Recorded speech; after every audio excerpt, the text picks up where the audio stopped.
Добро вечер, почитувани гледачи. Започнува централниот дневник на телевизија Кочани. Во него ќе гледате. Големата заинтересираност за бањата никако да доведе до изградба новој бањолошки капацитет и искористување на термалните води. Сега пречка имотно-правните недоречености. Министерот Тодоров ги израдува времено вработените лекари и медицински персонал во кочанските здравствени установи. Нивната животна желба наскоро ќе биде исполнета. Кочанчани како да навикнаа нивниот град да нарикува на малоградилиште. Позитивни коментари за новите урбанистички решенија и реализираните проекти. Нова промоција на оризарско-кочанскиот фолклор во Хановер, Германија и нови мостови на пријателство воспоставија членовите на фолклорниот ансамбл Дупчо Сантов. На манифестацијата пензионерите за својот град во Команово ќе учествува и Кочанското здружение на пензионери со фолклорната и пејачката група. Со дневникот се враќаме веднаш после рекламите. Гледајте не.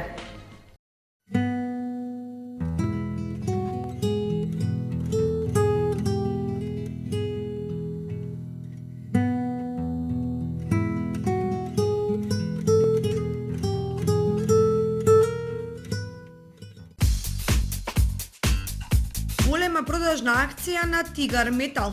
Оценкуван лим 2 на метар 289 денари, 3 на метар 429 денари.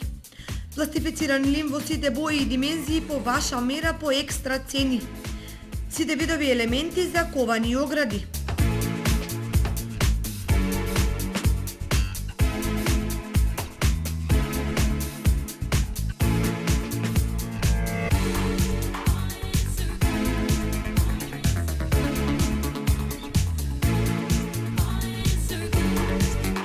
Цевки и профили во сите димензии по екстра ниски цени.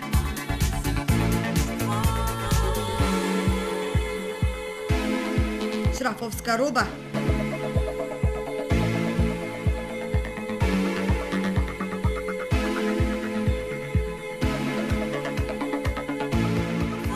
Бои и лакови. Бесплатен превоз до вашиот дом. Тигар Метал Кочани во близина на автобуската станица.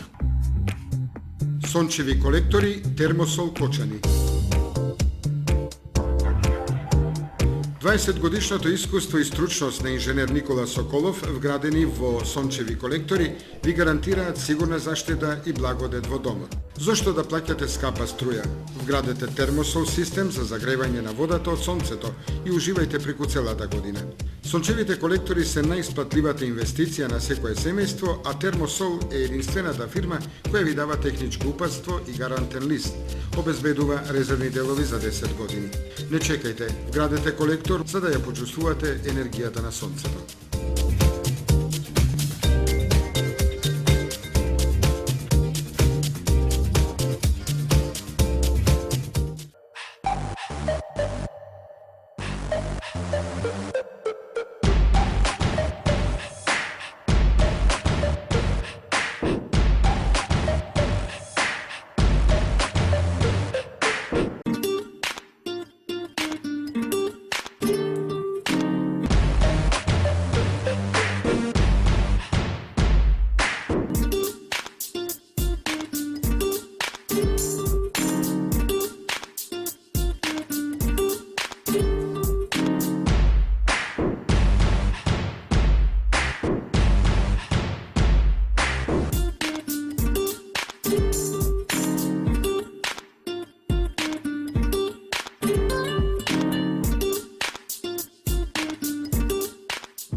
Најновите актуелни информации пренесени преку вашата омилена фреквенција, телевизија Кочани.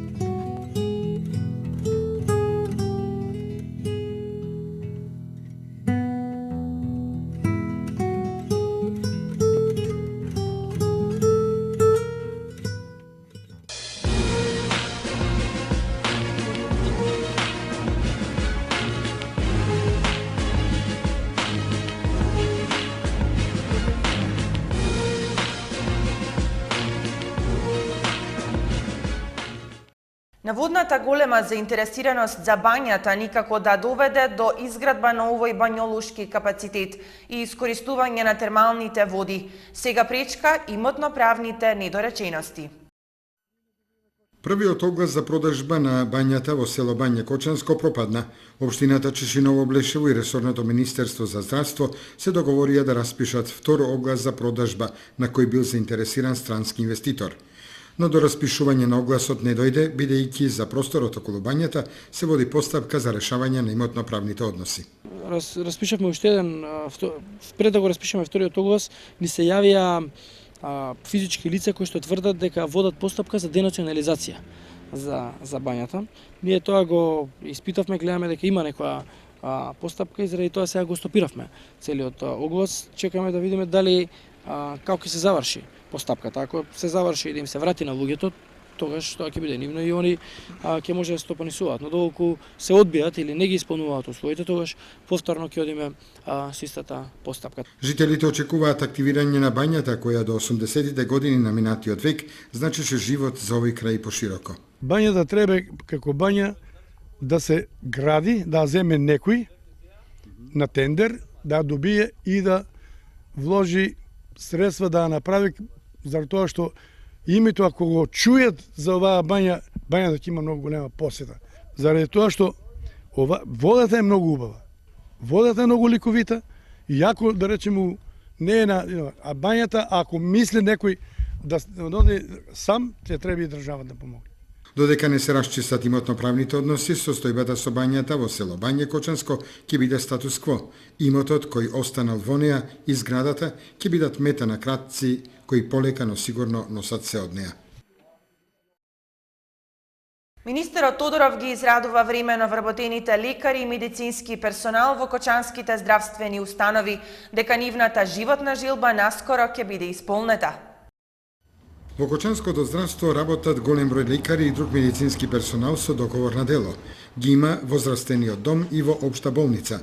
Ке има ли и за нив вработување?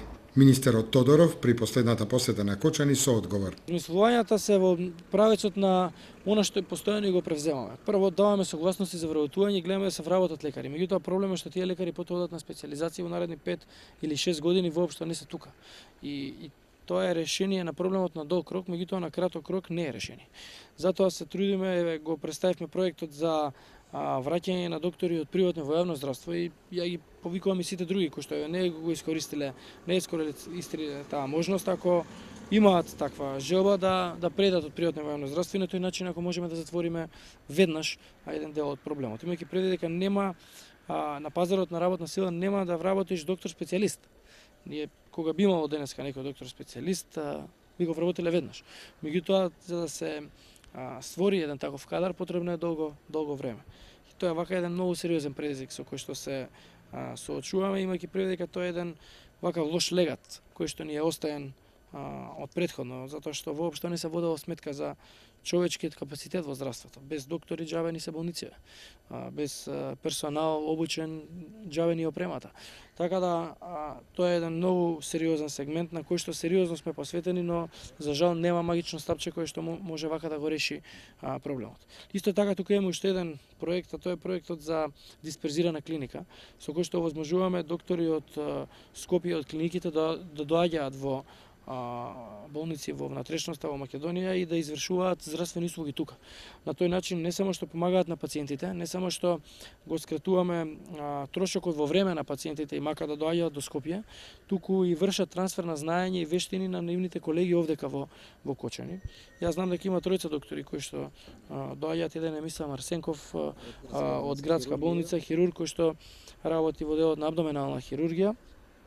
Така да тоа е исто така еден сегмент кој што помага ова да се надмине. Исто така тука е проектот за телемедицина кој што го промовиравме неодамна, кој што треба да овозможи помош на лекарите тука од Кочани да може да стапуваат во контакт со лекари во Скопје, од клиниките и на тој начин да им помогнат во диагностицирање на некои случаи кои што, да речеме, не би можеле сами да ги диагностицираат или за кои што имаат потреба од потврда, од вака мислење, од лекар од терцијарно ниво. Така да имаме многу мерки кои што ги преземаме, меѓутоа за жал нема мерка која што вака на еден волшебен начин ќе го реши проблемот кој што е настанат во последни 10 на 15 години. И само уште едно дополнително прашање, поголем број на волонтери веќе волонтираат од различни специјалистички, медицински и други дејности. Што со нив, какви се размислувањата на министерството? Искрено да ви кажам, тоа е вака еден проблем, вака би го дефинирал исто како овој претходниот. Имајќи предвид дека во минатото постојано си оделе доктори во пензија или медицински персонал, докторите не се заменувале, потоа менаџментот бил присилен да ангажира волонтери и на таа основа да го покрива она што како проблем се јавувало. Тоа е едниот аспект. Јас кога дојдов во министерството, прво се зафативме со тоа. Досега имаме преку 800 согласности обезбедено за вработување и реализирано. Така да, меѓутоа моравме прво да почнеме од докторите, затоа што основна дејност на здравството се медицинскиот персонал и на тоа сме фокусирани. Во повеќе здравствени установи беше голем проблем. Сега знам ќе речете тука имало, не знам, во Кочани 6-7 или 9 вкупно со овие сега што ги обезбедуваме, меѓутоа 9 во Кочани, 20 во Штип, кои ќе ги распределиш во сите градови, ќе видите дека станува збор за една огромна бројка затоа што имало огромна потреба. Сега следна фаза треба да биде овој другиот дел, помошниот медицински персонал и немедицинскиот персонал, со тоа што би бил малце воздржан за немедицинскиот персонал, треба да се направи сериозна анализа за потребата. Дали затоа што од една страна ние даваме согласност и се трудиме да го решиме овој проблем, а од друга страна се појавуваат исто така и нови волонтери некаде и мислам дека тоа треба сериозно да го регулираме.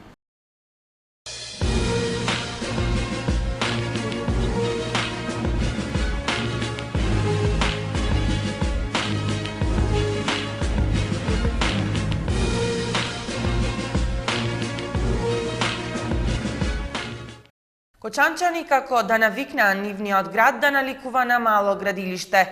Позитивни коментари за новите урбанистички решенија и реализираните проекти. Продолжува реконструкцијата на повеќето улици во градот како дел од проектите предвидени во програмата за 2013-2014 година на општина Кочани. Деновиве интензивно се работи на изградбата на решетка за атмосферска канализација на улицата Маршал Тито, кај шопинг центарот во Кочани. Граѓаните даваат позитивна оценка за сето она што во последно време се прави во нивниот град. Тие се задоволни што Кочани се менува и полека добива многу поубав лик. Собраќе пречи, ама ако е добро за сите дуќани не пречи ништо. Тоа е кратко, не е долго тоа. Мислам да е многу корисно тоа што се прави. Председателот си знае работата. Насекаде што погледаме се градини искочени така. И тоа е многу корисно, многу за граѓаните. Добро, има тесно грло малку, ама не е страшно, мислам, не е ништо страшно. Може тоа да се премости, иде во една линија, нема тука кој знае каков сообраќај во Кочани, па да има проблеми. Досега сите точки во градот се лоцирани и не создаваат особен застој и нервоза кај возачите и пешаците, но и да ги има, сите тие ќе бидат со оправдана причина, затоа што изградбата на атмосферската канализација е од големо значење за градот, а поготово за граѓаните, кои после изградбата на оваа канализација нема да стравуваат од поплавени визби, кога само малку ќе се зголеми нивото на врнежи, кои досега представуваа голем проблем за граѓаните. Вакцинацијата против сезонскиот грип опфаќа се поголем број граѓани. Дел од нив повеќе им веруваат на природните лекови и на превентивата. И покрај тоа што вакцинирањето против сезонскиот грип е во тек и вакцини има доволно, во Кочани и Кочанско дел од граѓаните се уште се лекуваат по природен пат. Чаевите, греаната ракија, лукот и многу други шумски плодови и растенија за голем број граѓани се уште се незаменливи традиционални лекови кои служат за превенција од вирусните заболувања. Впрочем, дел од населението се уште повеќе им верува на нив отколку на таблетките и инекциите.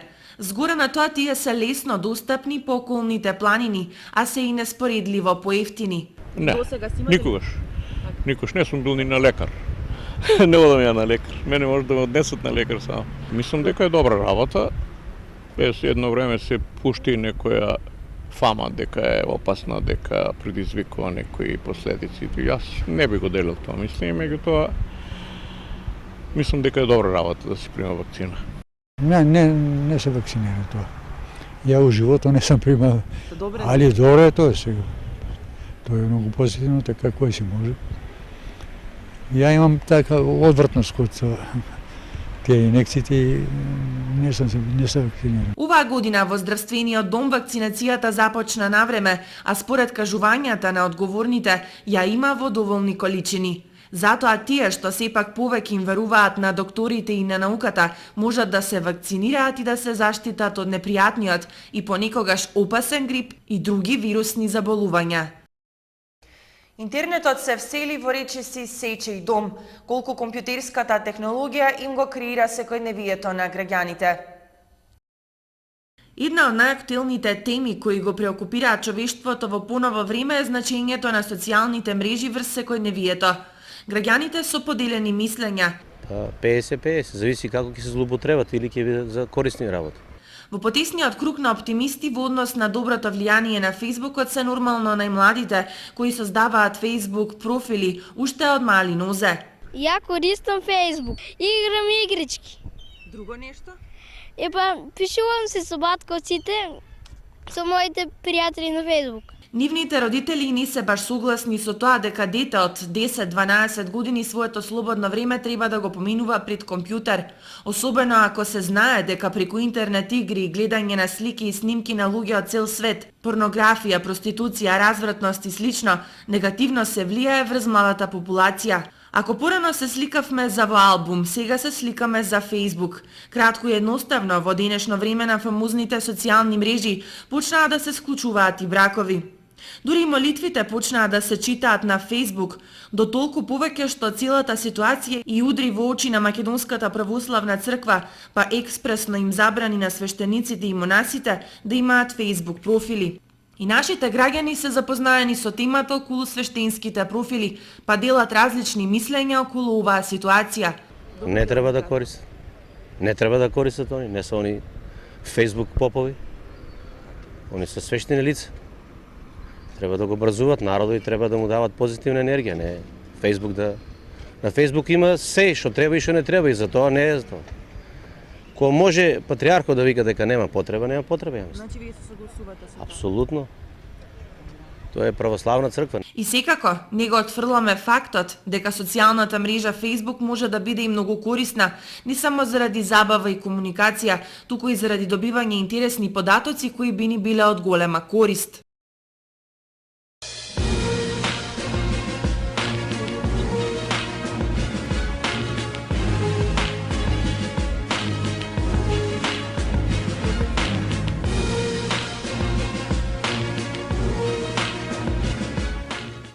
Нова промоција на оризарско-кочанскиот фолклор во Хановер и нови мостови на пријателство воспоставија членовите на фолклорниот ансамбл Љупчо Сантов на гостувањето во овој германски град. Членовите на фолклорниот ансамбл Љупчо Сантов утрово се вратија од 3-дневна турнија во Хановер, Република Германија.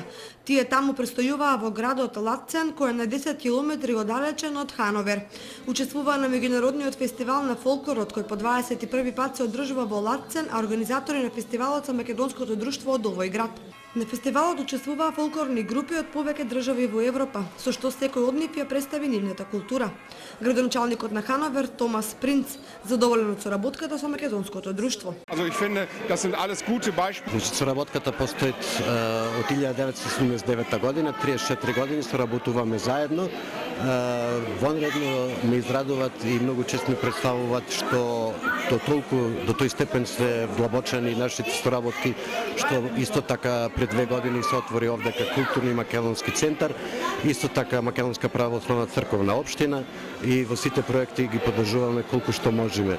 А исто така мора да спомнам дека во градов Лацен во кој што се наоѓаме не само македонците, туку и многу културни друштва имат, но посебно ме радуваат кога ќе сум покрај македонците овдека со вас.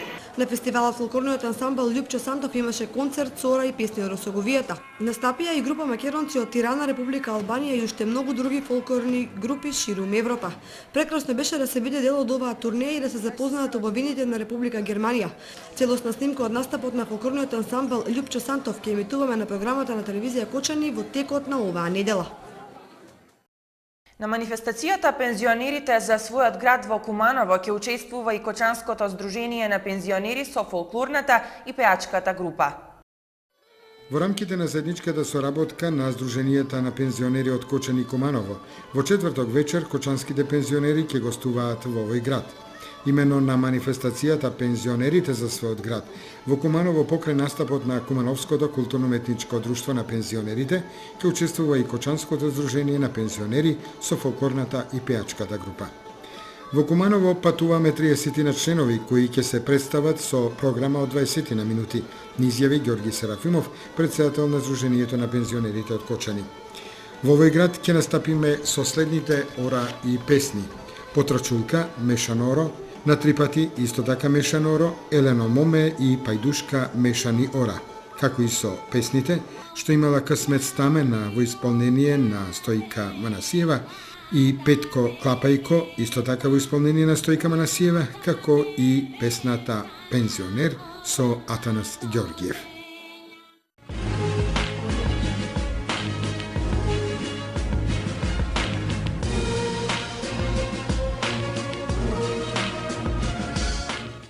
Со 2 златни медала освоени на Европското првенство во Лисабон, Португалија, кочанскиот каратист Дејан Павлов, член на клубот Цветан Димов од Скопје, ги потврди вредностите на македонското карате. Во карате клубот Партизан горди на успехот на нивниот поранешен член.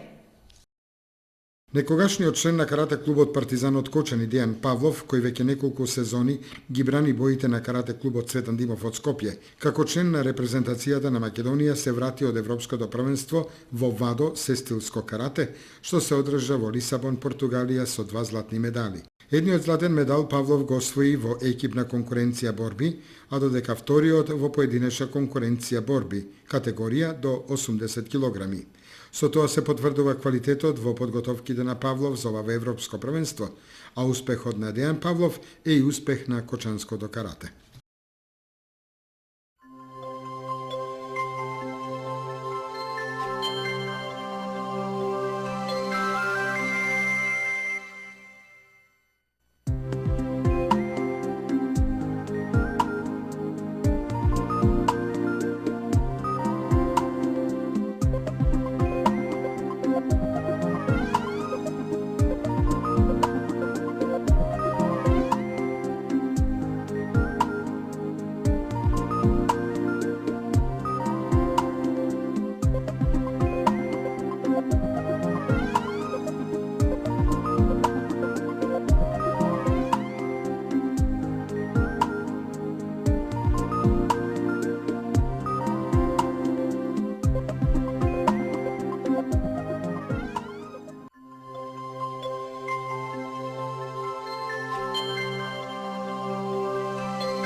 Ви благодарам за вниманието со кое што не следевте.